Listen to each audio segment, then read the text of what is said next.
We'll hear argument next in Case 09571, Connick versus Thompson. Mr. Duncan. Mr. Chief Justice, and may it please the Court. This case asks when a district attorney's office may be liable under Section 1983 for inadequately training prosecutors. Petitioner Orleans Parish District Attorney's Office was found liable for the terrible injuries caused to Mr. Thompson by Brady violation on the theory the office was deliberately indifferent to Brady training. This, despite the fact that there was proved no pattern of previous misconduct by office prosecutors.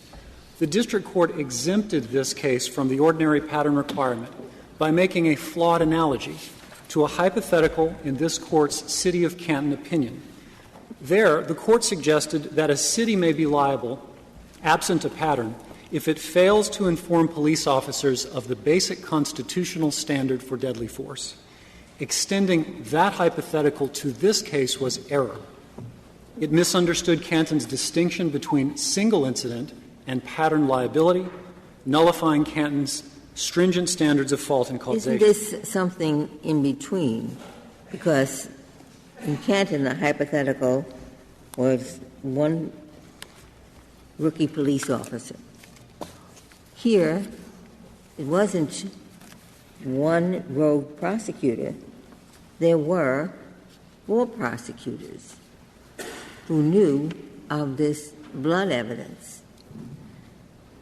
And there were multiple opportunities for them to disclose it. But 4 of them apparently thought it was okay under Brady to keep this quiet. Now, if we were just talking about, what was his name, Deegan, it would be a different case. But we have the 3 other prosecutors. And so I think it's questionable to characterize this as a single incident. I understand your question, Justice Ginsburg. Our argument does not turn on whether it was 1 or 3 or 4 prosecutors. What our argument does turn on is that the theory from the Canton hypothetical, which does not require a pattern, was clearly at issue in this case. The district court analogized to Canton in order to allow the jury to find liability absent a pattern. There is no question that whether it was 1 or 4 prosecutors, this is a single incident of a Brady violation. Single incident. And Canton said, if you know that a tort is likely to happen without training, then 1 incident is enough. Every prosecutor knows that there can be Brady violations if people are not taught what Brady means, because it's not self-evident in every situation, correct? That's true, Justice. All right. So if you know that rookie prosecutors and most prosecutors' offices are filled with young ADAs who have just come out of law school, if you know that they are going to meet some situations where the answer is not intuitively known, like that if you get a lab report, you should turn it over, don't you have an obligation, isn't that what the jury said, to train them to turn over lab reports? Now, I know you claim you had that policy. We can talk later about whether or not there was sufficient evidence for the jury to disbelieve that you had that policy or not. That's a sufficiency of the evidence question.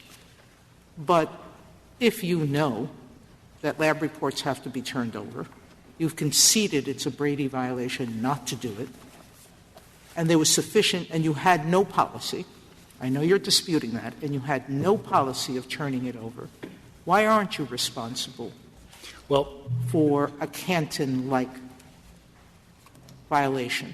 The question is, under the Brady scenario, which side of the Canton line does it fall on? Does it fall on the single incident line or the pattern line?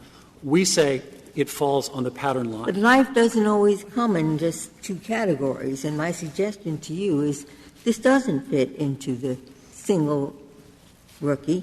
If you have 4 prosecutors who are not turning over this evidence, then it seems like there's kind of a culture in the office that we don't turn over. Either we don't understand Brady Because one suggestion was, well, having the blood sample will show you you'd have to have the blood sample from Thompson to have it mean anything. So there was misunderstanding about that. But what struck me was to shoehorn this into a single incident, it doesn't fit. So we have a situation maybe that hasn't that we haven't directly confronted before. I think the Court has and can, Your Honor. And let me answer it this way. If we pay close attention to the function of the single incident hypothetical in Canton, I think it illuminates the kind of notice, the kind of fault, and the kind of causation that needs to arise out of a general situation. So looking carefully, what Canton said is a policymaker fails to give police officers the basic constitutional standard for deadly force that they're not equipped to know in the beginning, and without which Can you tell me I think I have.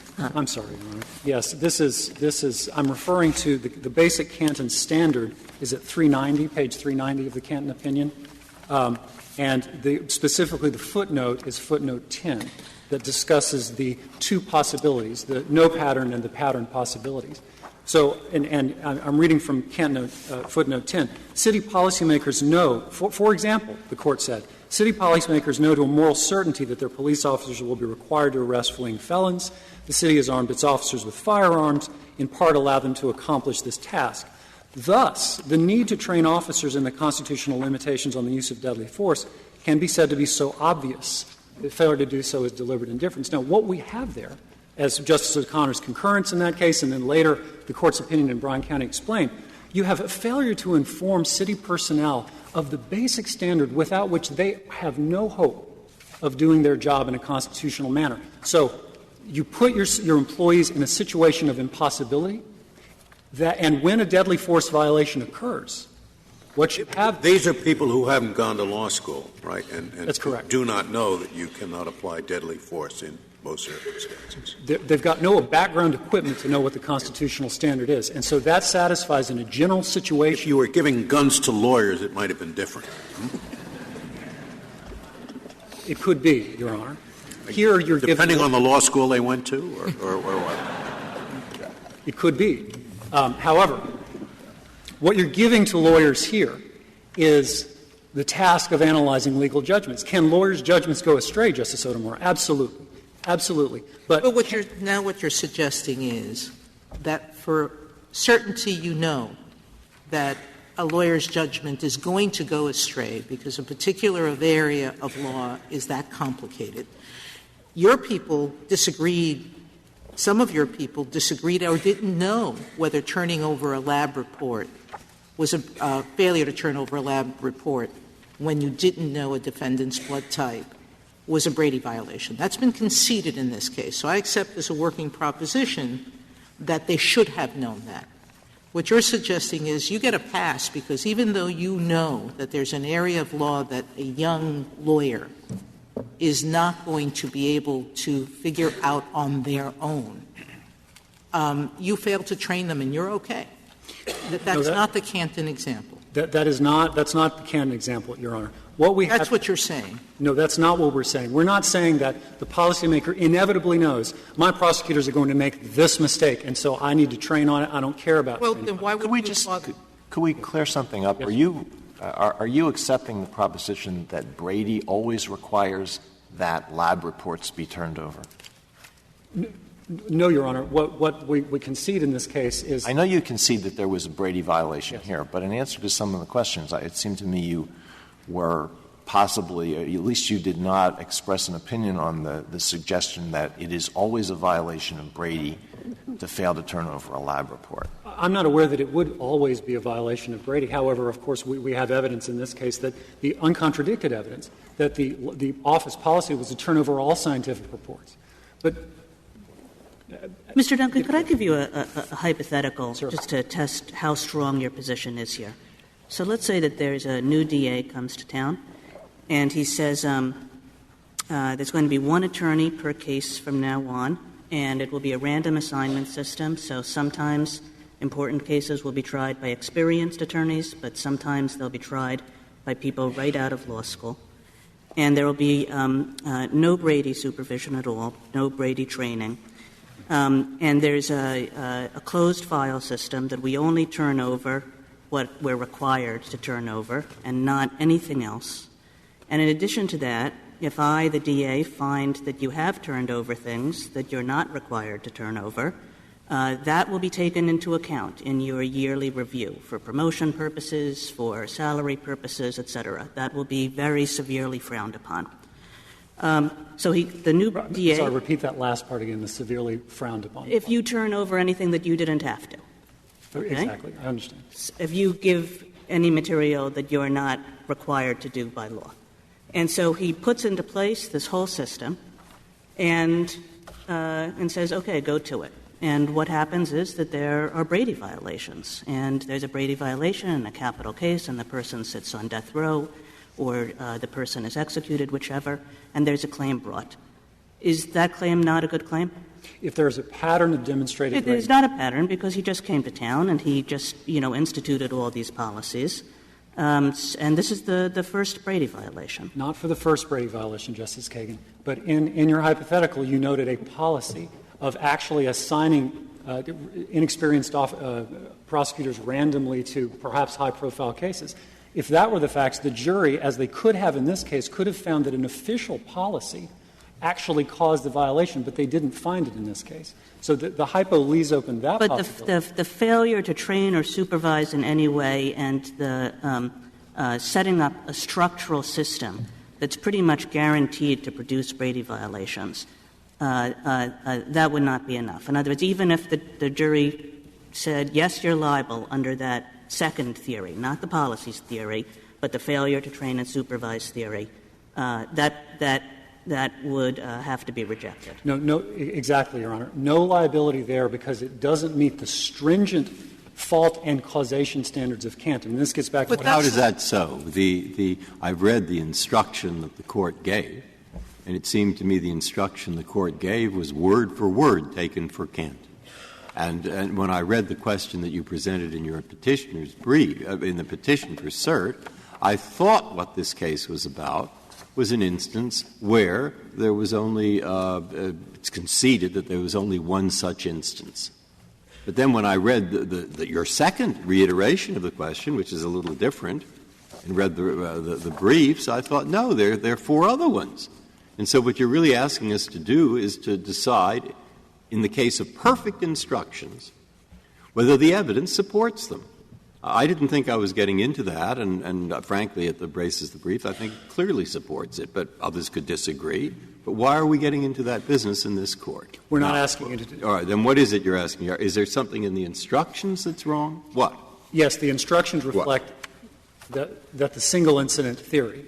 Sorry, I'm reading the instruction. Yes, Your Honor. I have it here. What is it? I'm not saying you're wrong. I'm just saying what in the words stated are wrong. And where is the request that they be stated differently, that I should look at that and that they weren't? Okay. Yes, Justice Breyer. Let me help you with that. At the Joint Appendix, page 828, we have the instructions on deliberate indifference. I'm sorry, what's the page number? 828. 828. Joint Appendix 828. I think I'm right about that. There are the instructions on deliberate indifference. Let me start here, Justice Breyer. These instructions are taken from the Second Circuit's Walker decision, which was the first court that I'm aware of to allow for the possibility of single incident liability in a Brady situation. The second instruction there allows a choice. It allows a choice for the jury to find that a single incident that a situation involving a Brady decision could arise and be a basis for. What are the words? I mean, it looked to me like the words on page 828 are pretty similar to my copy of what he actually said. So what are the words on page 828 that you think he should have said that he didn't say? The situation involved a difficult choice or one that prosecutors had a history of mishandling. Right. What he says here is the situation involved a difficult choice or one that the prosecutors had a history of mishandling, such that additional training, supervision, or monitoring was clearly needed. So it looks to me like unless I'm reading the wrong page, which I've sometimes done, out of my memo here, it looks to me like he gave those words. That is the instruction. I'm sorry, then I misunderstood your question. Those are the actual I'm saying, instructions. what is it that you asked the judge to do that he didn't do, or that you asked him not to do that he did do? That's what happens. That's the way you object to an instruction. I understand. Okay, so yes. what is that? I misunderstood. I was reading where I thought the single incident theory was posed in the jury instructions. What the petitioner I thought he asked that, so I was glad to see that. Thank you. The petitioner specifically asked that an instruction be given that required a pattern of similar. Well, I want you to point out in the record the words that were said to the district court saying, Judge, I want you to say this.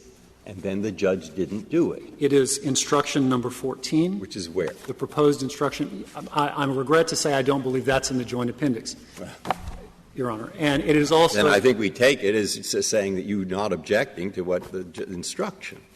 No, Your Honor. I mean, your whole brief is objecting to the instruction and you didn't include the objection? No, Your Honor.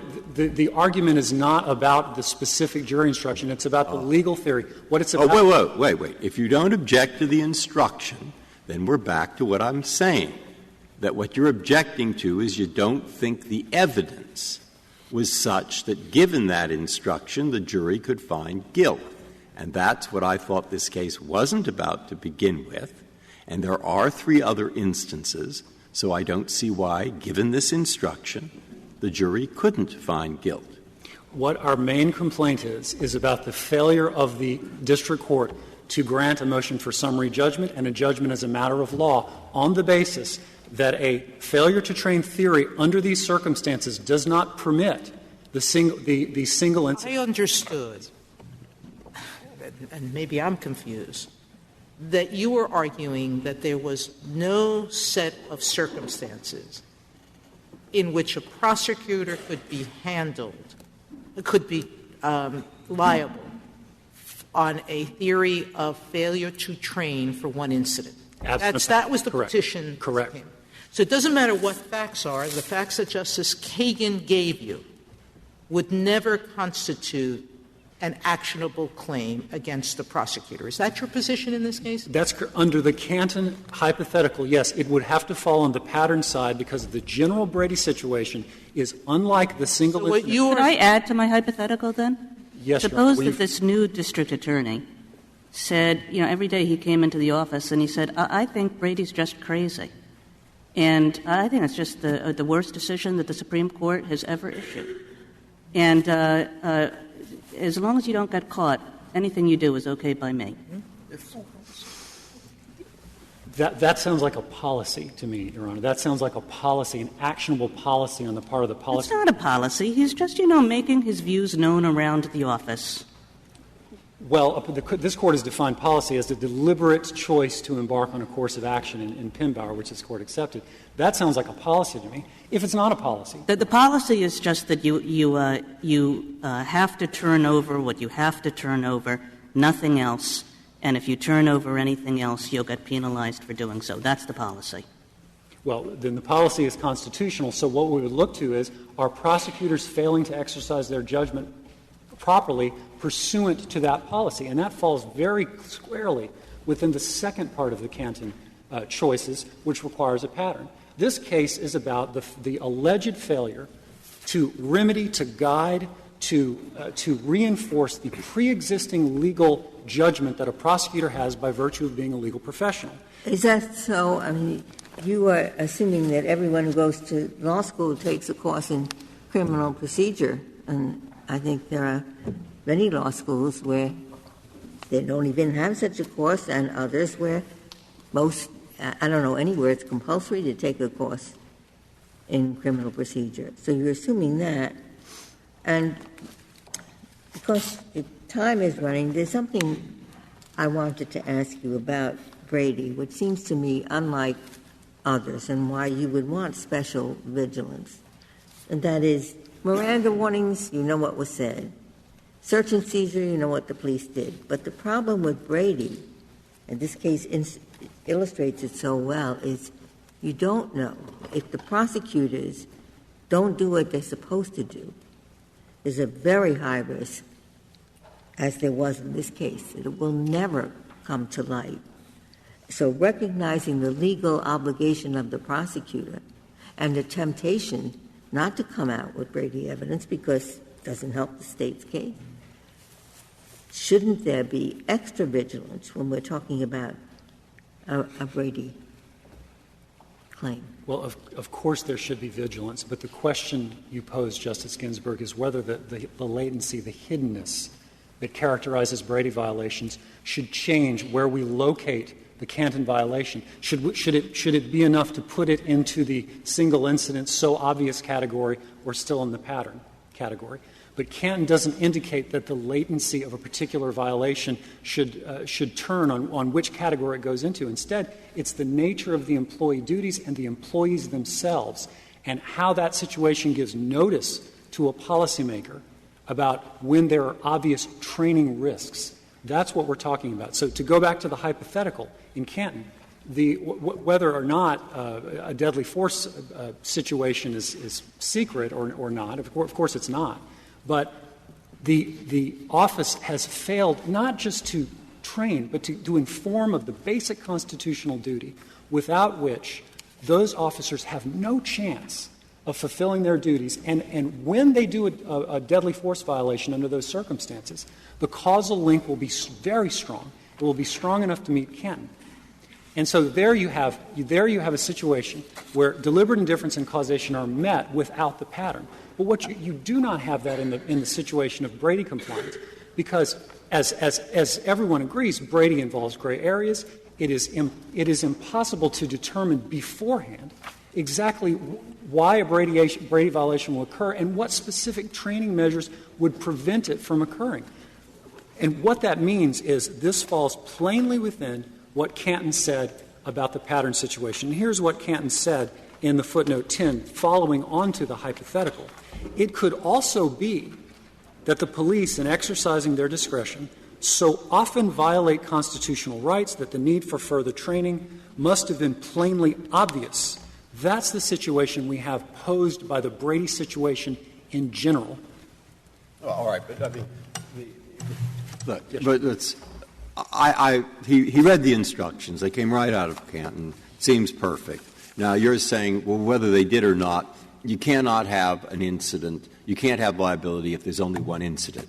And at that point, I say, gee, I don't know. I mean, maybe it depends on what the incident is.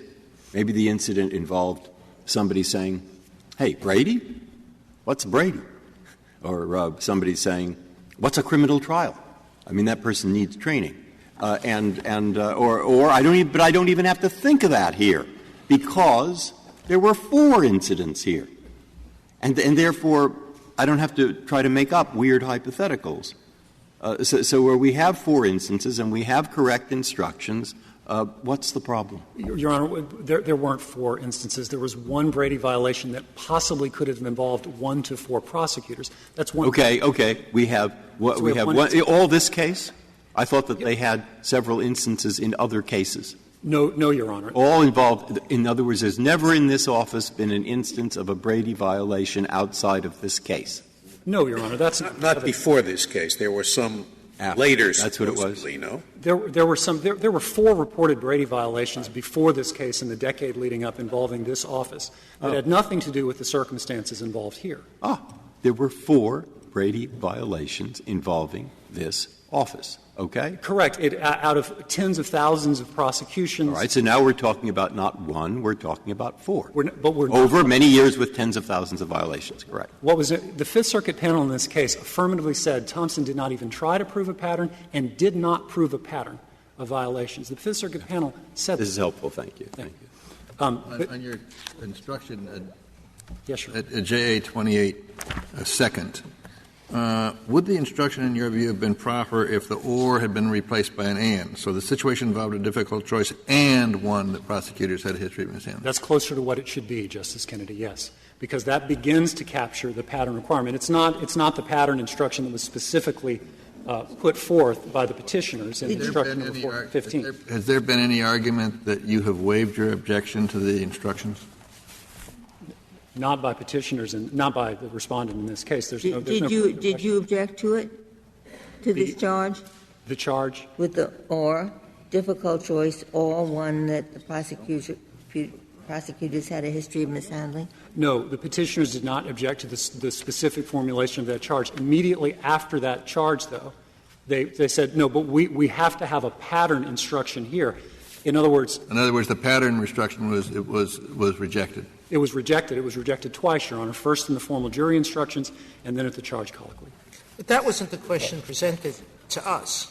You didn't present to us an issue of whether the jury instruction No, Your Honor. was wrong or not. What we present is the legal theory on which this case was submitted, was what got to the jury in the first place. Never should have got to that legal theory. See, what I'm trying to figure out is whether your position is that under no circumstance, even the hypothetical that Justice Kagan set forth, could you be charged with a single incident Canton violation. That is your clear with respect to the Brady situation. To the Brady situation. Let me answer it this way. What the Canton single incident hypo is talking about is failing to provide employees with basic tools without which they absolutely have no chance of fulfilling their constitutional obligations. It's difficult to imagine that situation for prosecutors.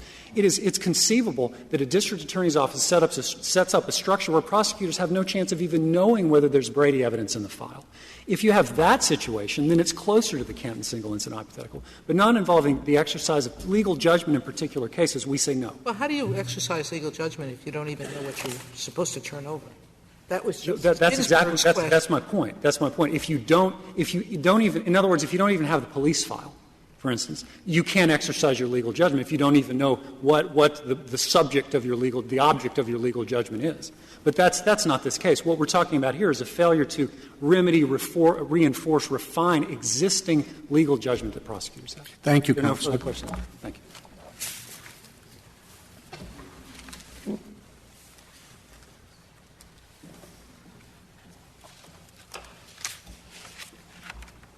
Mr. Cooney? Mr. Chief Justice, and may it please the Court, although the petitioner's brief attempts to relitigate factual issues that were resolved against them by the jury, they have raised today only one question of law, and that is whether this Court should write into Section 1983 a per se rule that the only way a civil rights victim can ever establish the deliberate indifference of a district attorney is if he can prove a prior significant history of assistant prosecutors violating other citizens' constitutional rights. Or for Brady violations. They limit the principle to Brady violations. Yes, Your Honor. And I would submit that's a significant limitation, don't you think? But I would submit, Your Honor, that this Court's that their requirement for proving deliberate indifference is, first, contrary to the teaching of this Court in Canton in subsequent cases. It finds no place in the language of Section 1983. But at the outset, it seemed to me, and correct me if I'm wrong, that you misstate the theory on which you seek to have a reversal, and that this is a failure to train case. You didn't mention that. Your Honor, it is a failure to train case. It is absolutely a deliberate indifference to the need to train and provide other protection. Well, I think that's very important. Yeah. If you could you just say as succinctly as possible what you would tell assistant district attorneys if you were the district attorney for this jurisdiction, and you, with the benefit of hindsight, having seen this case, what would you tell them they should do with respect to Brady? Yes, Your Honor. First of all, I think Canton says you have to look at the specific circumstances, and so I don't think there's one-size-fits-all way or message that has to be provided. No, but you're training them. So now I want to tell you what you have to do under Brady. Well, first, what do you tell them? In this office, Your Honor, I think the first thing one has to confront is Mr. Connick's testimony, and in fact the concession that the petitioners made on pages 6 and 7 of their merits brief, that the office started with what the brief described as Connick's disclosure policies were no mystery. Turn over what the law required and nothing more. Well, Justice Alito's question was what you would tell the assistant DAs. What's your answer? And Mr. Chief Justice, first of all, I wouldn't start with that rule. But if I started with that rule, it would be incumbent. Why wouldn't you start with that rule? The rule's perfectly lawful. My goodness. Your Honor, I'm not saying it's an unlawful rule. Sure. However, it requires a countervailing message. And if you're going to adopt — I really would appreciate it if you'd get to my question. Brady requires that exculpatory evidence be turned over. Now, do you think the assistant prosecutors didn't even know that? Your Honor, I don't know that. It seemed from the record in this case, they thought that only something that screamed exculpatory evidence on its face needed to be now turned over. you're the instructor. You phrase the lesson that you think is required by Brady that has to be given to them. I think at a minimum it has two pieces, Your Honor. It has basic instruction about how to go about fulfilling the Brady obligation, and how do you go about looking through the file to make sure you know what's there, making sure you have documents that are in the possession of the police, thinking in advance, as this Court talked about in the Aggers case, about what the evidence is going to be at trial, and looking thoughtfully at that evidence to determine whether or not the evidence was favorable to the accused and needs to be produced. Okay, that's your instruction on Brady. Now, you're basing liability on this incident of failing to comply with Brady. So you say they should have instructed on Brady. What else should they have instructed on? Well, you're the new DA, and you're putting up, I need to instruct my people. What do they instruct on? We know they instruct on Brady under your view. What else? I think the second thing that the office really should do is to talk about the importance of safeguarding the innocent here, that our job is not just to secure conviction. Well, we're looking at specifics where they're going to violate the Constitution. I think that's a good thing to tell them they have an obligation as well to protect the innocent. But we're worried about violations of our constitutional requirements. We know Brady is one. What's the next one? What's day 2 in the course? Well, Your Honor, I do think that there are other constitutional requirements involved. Most of the hypotheticals, however, that have been brought before the Court as a parade of horribles aren't actions by the district attorney. I mean, with respect, I really don't think that as a young assistant district attorney that you've told me anything that's going to be really helpful to me other than, follow the law, which you certainly should do, in dealing with my obligation to turn over physical evidence, which is what's involved here. Your Honor, or a lab report regarding physical evidence. Now, suppose I have several cases. I have this case where I have physical evidence and I have a blood test. I have another case where all I have is physical evidence, but there's been no testing of it. Now, do I have to turn over that physical evidence? In this case, there's been a stipulation by the district attorney's office that you do. And I think if you think about the I have to turn over all physical evidence that's in my possession? No, Your Honor. But here, the specific — What's the instruction that you're going to give me to tell me where I'm going to draw that line? If you have physical evidence that, if tested, can establish the innocence of the person who's charged, you have to turn it over. Well, how do I know that before the physical evidence is tested? Suppose I've got all sorts of items that were found at the scene, and they might have DNA on them, they might have epithelial samples on them, all this fancy forensic testing that's done these days. Do I have to turn over all of that? No, Your Honor. In this case, what we're talking about is a piece of evidence, a specific piece, several specific pieces of physical evidence that it's been stipulated the prosecutors knew contained the blood of the perpetrator. The rule and the training that should have been provided in this instance, particularly since the DA argues that it was perfectly clear that that should have been produced. You see, what I'm getting at is that you're dealing with a very specific situation. So the instruction would be, if you have physical evidence and you've tested it for a blood, and you have the result of a blood test, but you don't know the blood type of the accused, that's Brady evidence, and that has to be turned over. And you're saying that the failure to provide training to every assistant district attorney on a question of that specificity gives rise to a potential claim. Your Honor, what I'm saying is I think there are at least 3 layers to the training that we're missing here. One was the clear message about the importance of Brady compliance. The second was the basic ground rules about how you go about your Brady obligation. And third, if you have evidence that can conclusively establish to a scientific certainty the innocence of the person being charged, you have to turn it over or get it tested. You can't just put it in your hip pocket and say, Wait a minute. What evidence is there that they put this in their hip pocket? There was a disclosure that the evidence existed. Where is the evidence that the defense counsel didn't have access to asking for it? Yes, Your Honor. Or asking for it to be tested? Where was that suppressed? The only information, there was a discovery response that was filed very shortly before trial, long after Mr. Thompson was charged with the crime, where in response to one of the questions, the response was inspection to be permitted.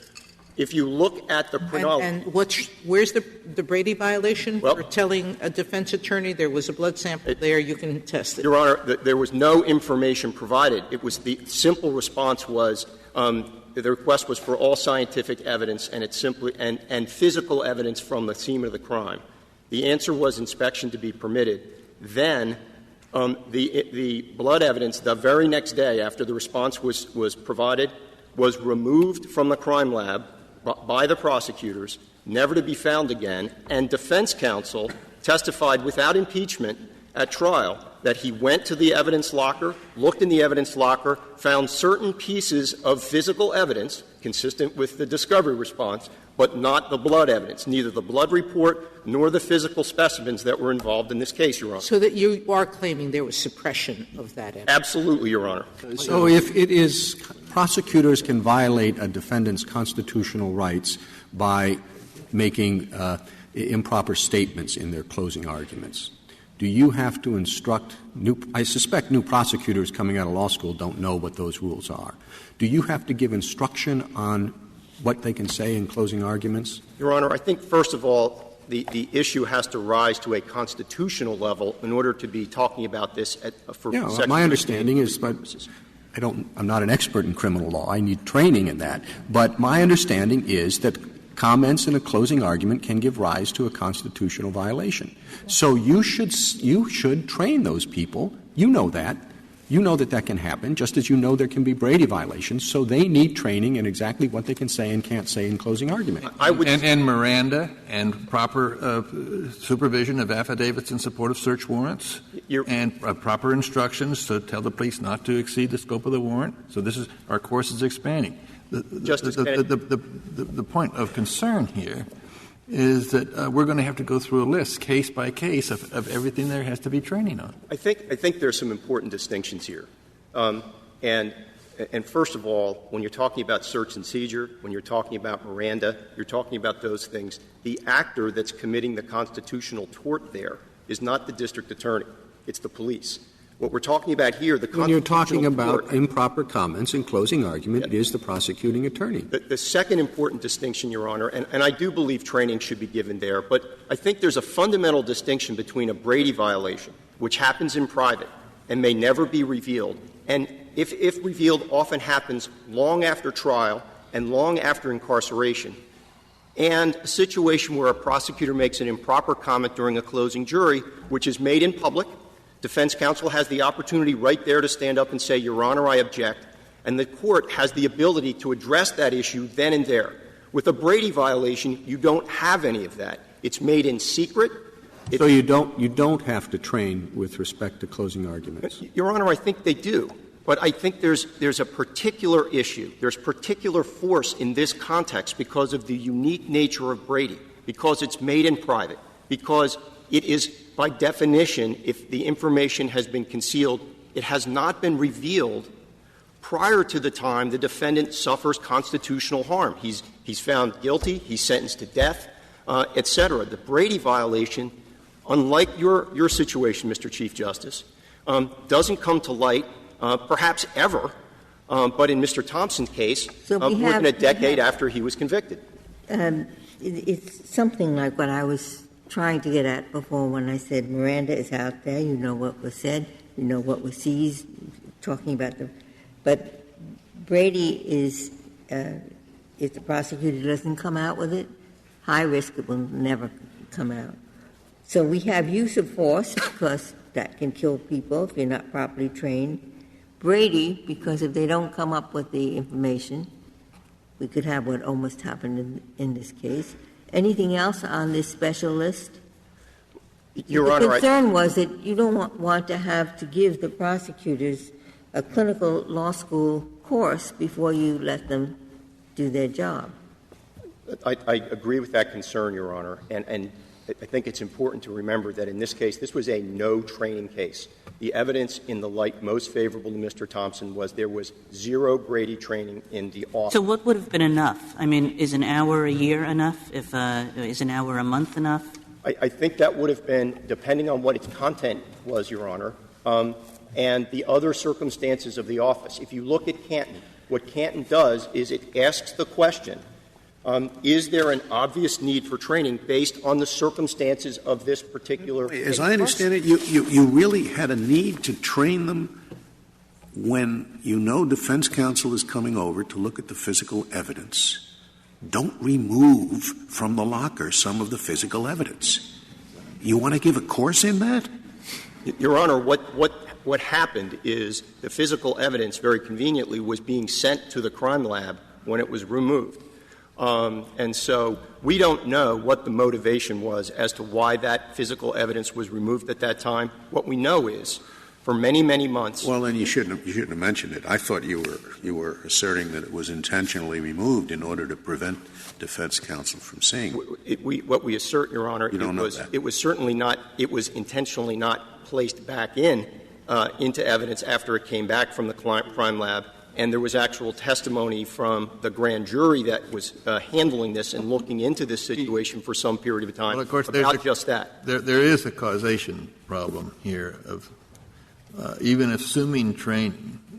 If Deegan was going to destroy the evidence or remove it anyway, as he admitted later to, I guess, Ryleman, then the training or lack of training is just irrelevant. Your Honor, I think there are. I'm very concerned about that causation aspect. First of all, and let me address that directly. First of all, the causation question was put to the jury. The jury instruction very clearly said, in order for there to be liability here, the fault must be in the training program, not in the individual prosecutor. And the defense argued vehemently that there was a lack of causation.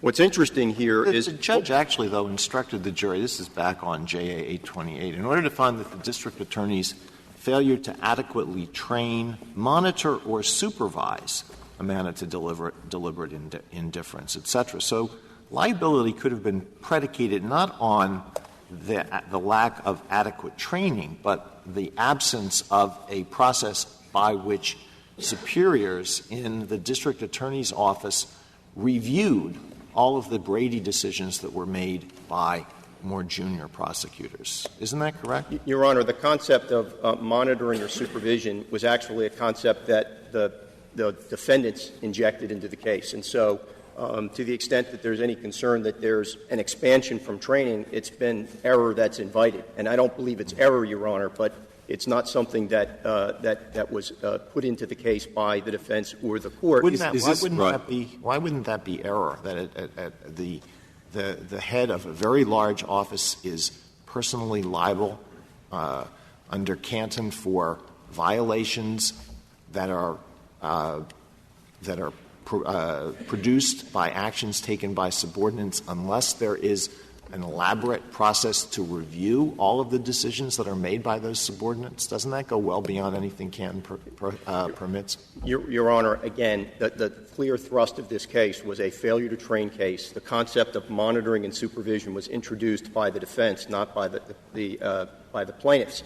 But to get back to Justice Kennedy's case. Could you please state in simple terms to me what exactly they failed to train these prosecutors to do that the prosecutors didn't do?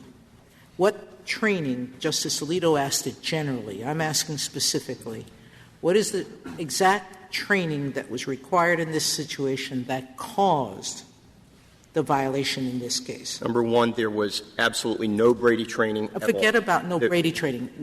I think Justice Alito asked this question. What specifically would the training have said or done that would have avoided this Brady violation? First of all, I think a broad statement in training about the importance of safeguarding the rights of the Now, accused. that seems to suggest that you're claiming that if there was an intentional violation by the prosecutors, that that statement would have avoided the prosecutor from doing something he or she knew was illegal.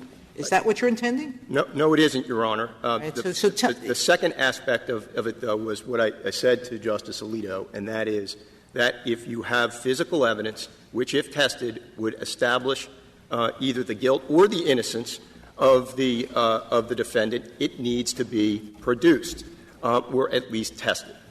That goes to the sufficiency of whether they had a policy to turn over, or because it was tested, so there was no Brady violation from the failure to test here. I the think Brady violation was for failure to produce. You're right. Well, am I right on this?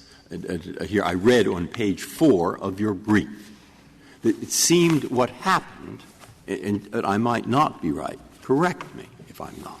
What happened is a piece of paper called a lab report came to one of the prosecutor's attention 2 days before the trial. And what it said was the blood that was the perpetrator's was type B, and the person on trial has blood of type O. Is that what happened?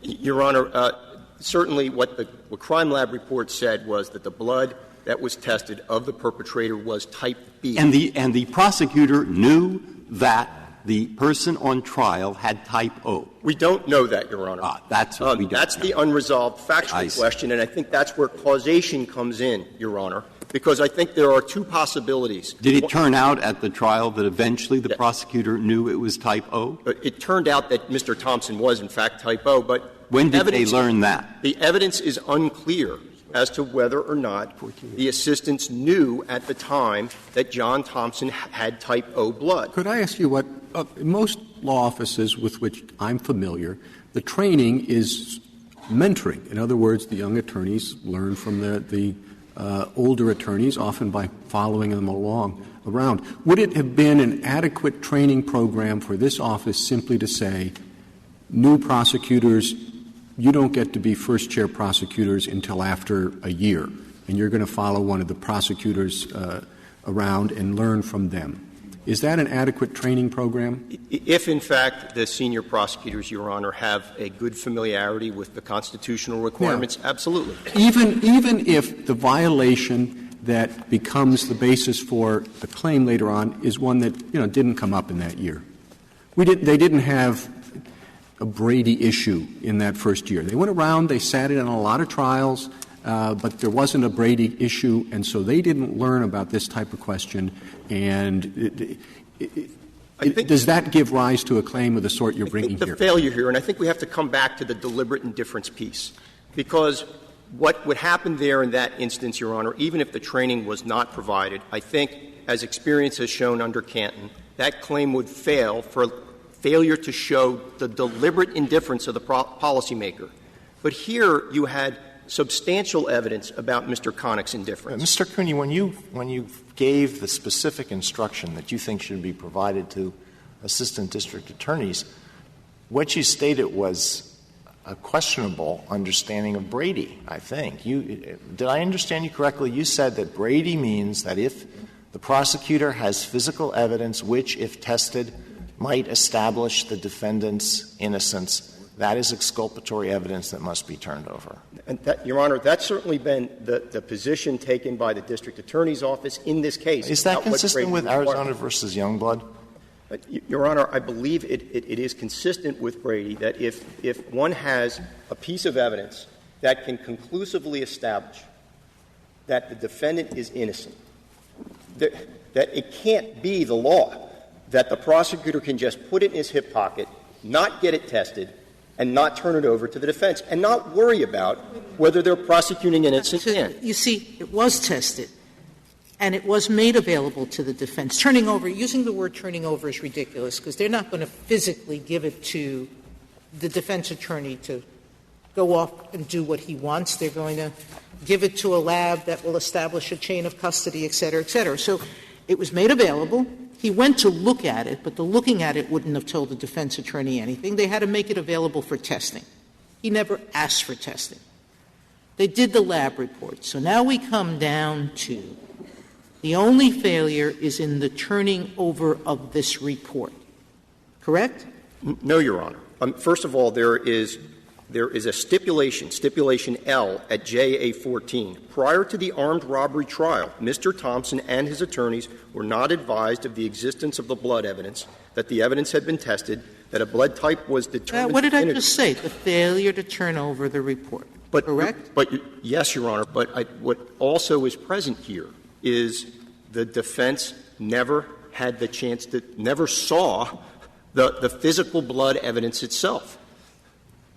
Never knew it existed? Never knew it existed, Your Honor. And there is testimony, clear testimony to that effect. If you look at Mr. Williams's testimony in this case, there is a section of the cross-examination where John Thompson's defense counsel at the original criminal trial said just that. He didn't know it existed. But it isn't clear from what according to what you said earlier, it isn't clear that it was intentionally withheld from the defense. It might have just been, you said it was sent to the lab when he came to look for it? But so would training have gone into that detail? Don't send something to the lab when defense counsel is coming over to look for it.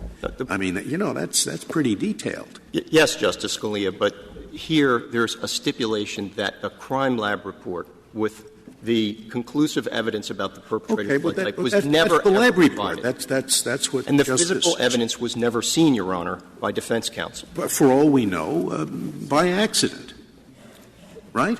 And the training would probably not have remedied that difficulty. Your Honor, 4 prosecutors. It is clear that 4 prosecutors knew about the existence of blood evidence for months, and it was never produced to the defense. And that blood evidence would have conclusively established John Thompson's innocence. The defense was told to come over and look for it, to look at it. And when he came over to look at it, for all we know, by accident, it had been sent to the lab. But Your Honor, it was not come over and see the blood evidence. There was a broad request for physical evidence at the crime scene, including things that have nothing to do with blood. So there's nothing that the defense lawyer would have known by going to the evidence room to say, I know there is nothing here. But isn't that best practice? In other words, I thought that was the good thing when what the prosecutor does is say, can look at everything we've got. And as my brother has suggested, what is important may not be there for either deliberate misconduct or by happenstance. But the point here, Your Honor, and I think this goes to the causation point, that it would appear from looking at Mr. Williams's testimony that there was a deliberate effort to stay away from blood evidence in the carjacking case. And Mr. Williams conceded that. So this idea that this was an innocent error on the part of the prosecutors does not find support in the record. The question is whether there was that dooms your case. What? If it wasn't an innocent error, if it was an intentional violation of Brady, there is no training that was going to stop him from doing that. No, Your Honor, I think there is a difference between a tactical choice to do something sharp on the one hand and a knowing Brady violation on the other hand. And the jury could clearly conclude, particularly because the 30B6 witness in this office testified that, in his view, it wasn't Brady material unless the prosecutors knew John Thompson's blood type. The jury could clearly conclude that what happened here was these 4 prosecutors didn't understand and never got a clear message about what Brady required, and they did not produce this evidence. There is nothing that clearly showed that they committed knowing Brady violations in this case. Mr. Cooney, I'm still confused as to sort of how much is enough by way of training and how you would ask a court or a jury to decide that. You suggested to the Chief Justice formal training isn't necessary if there's some supervision, if there's some mentoring. But, this seems to give cities no sense of what they have to do, no safe harbors. Is that your position? Your Honor, I think that Canton articulates a very flexible test. And I don't think Canton says there's one size that fits all. And I think the protection that district attorneys' offices get under Canton is from this standard of deliberate indifference. And if one looks at the 21 years of experience under Canton, there have been between 6 and 8 cases against prosecutors' office under this kind of theory in total, where there was some payout from the prosecutor's offices to the defense, total, in the 21 years. So, and the Court said, this Court said in Canton, judge and jury doing their job are adequate to the test. I think we've been spending a lot of time focusing on how much training. The fact is, this is a no-training case where evidence that the defendants now concede should have been produced, wasn't produced, and 4 people knew about it and failed to produce it. In addition, there were multiple additional pieces of Brady material in the murder case that weren't produced. Would this be a no-training case if the rule was you have to be in the office for 3 years as a second-chair prosecutor before we let you have a case? And in fact, you have to be here 10 years before we let you have a capital case. That's all it says. Is that sufficient training? I think, again, you would have to look at the circumstances of the office. I think with this presumption against disclosure that was present in Connick's office, that takes this case out of the realm of the typical prosecutor's case because of this bare minimum disclosure rule. I think there needs to be, if you're going to have that bare minimum disclosure rule, there needs to be something to counterbalance it. If you look at what the assistants testified to in this case, they all knew what not to produce. What they didn't know was what to produce. But what do you do with the Duvalier testimony? Didn't he testify that it was standard operating procedure to turn over all lab reports? Your Honor, I think there are 2 very quick answers to that. If one looks at JA 550 to 551, which is Mr. Glass, the grand jury prosecutor's testimony, what he clearly said was during the grand jury when Mr. Connick decided to terminate the grand jury, Mr. Connick and his first assistant were actually arguing with Glass that if the prosecutors didn't know John Thompson's blood type, they didn't need to turn over the blood report. So that's number one. I think there is an issue of fact that has to be resolved in our favor solely from JA 550 and 551. And then the second is, Your Honor, the rule, the bare minimum discovery rule. Louisiana law did not require the production of crime lab reports in 1985. Thank you, counsel. Mr. Duncan, you have 3 minutes remaining. Justice Alito and Justice Kagan, you asked repeatedly questions designed to elicit the response from my colleague. What would you tell ADAs with respect to training, and I believe Justice Sotomayor as well, that would have prevented such a thing? And I didn't hear a clear answer. The legal issue in this case turns on the fact that in the deadly force scenario that Canton marks out as the paradigm single incident case, it is very clear what a police office needs to tell a police officer. Here's the deadly force standard under Tennessee v. Garner. Don't shoot people unless there's a reasonable probability of physical danger to yourself or others. You've got to tell them that. With respect to the Brady scenario, it's not clear at all. Yes, of course, training is useful. Yes, of course, training is important. But how do you connect up a lack of specific training with a particular violation that occurs? And having heard the argument, I'm no longer clear as to what the theory of the case of my colleagues is about what caused the violation. Whatever caused the violation, I haven't heard about a specific training measure that would have actually prevented what happened in this case. How do you train your new hires? First day, somebody right out of law school shows up and said, I want to be an assistant district attorney. How do you train them? I think the first thing you do is you have a hiring process that emphasizes the importance of Brady, as this office did.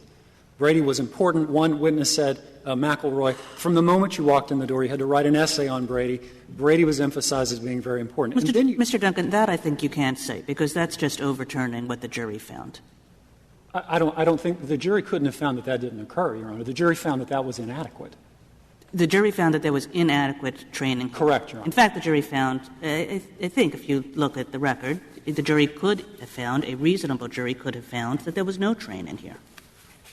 A reasonable jury could have found, well, Your Honor, we don't contest the finding of inadequate training. What we contest is the ingredients that can lead to a deliberate indifference finding on the basis of inadequate training. And what we say is that this case that is a general case about you failed to train on Brady, it doesn't fit within the single incident hypothetical. And what I was trying to get at with response to your questions and Justice Alito's question was that if you can't say with any specificity, well, what training do you give? You asked repeatedly, Your Honor, how much training is enough? So is an hour a year? I thought I heard my colleague say that an hour a year may make this not a no-training case, and so what you have there is a pattern requirement. We have to overturn the jury finding. No, Your Honor, absolutely. We don't? No, because they found that the failure to adequately train amounted to deliberate indifference to the fact that inaction would obviously result in a constitutional violation. That's what they found. Now, how can we, assuming that's true, and accepting it and not overturning it, find that there was something unlawful? Because you're arguing, you're all arguing about whether the training program really was adequate or not. They found it was not. What do we do? The correct answer. Thank you, Your Honor. Mr. Chief Justice. The correct resolution is the lower court should have dismissed the failure to train claim as a matter of law because there was no demonstration of a pattern of violations, and this situation does not fall within the narrow range of circumstances that Canton foresees for single-incident liability. Thank you, counsel. The case is submitted. The Honorable Court is now adjourned until Tuesday, the 12th of October at 10 o'clock.